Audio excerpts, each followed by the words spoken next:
اللہ تعالیٰ کا خاص فضل اور احسان ہے کہ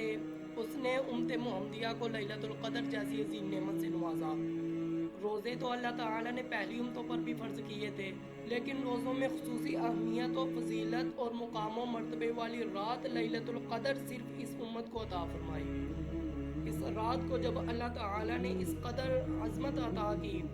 تو ایک مسلمان اس سے بھرپور فائدہ اٹھائے بغیر نہیں رہ سکتا، کیونکہ اسے معلوم ہوتا ہے کہ اللہ تعالیٰ کی نعمت اور احسان کے شکریہ کا یہ بہترین طریقہ یہ ہے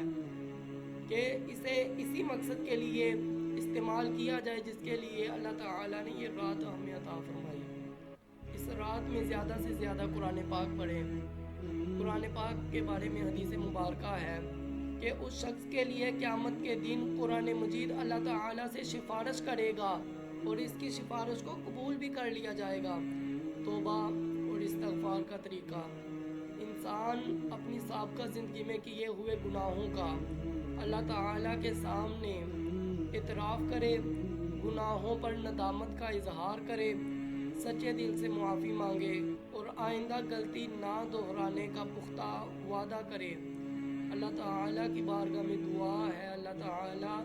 ہمیں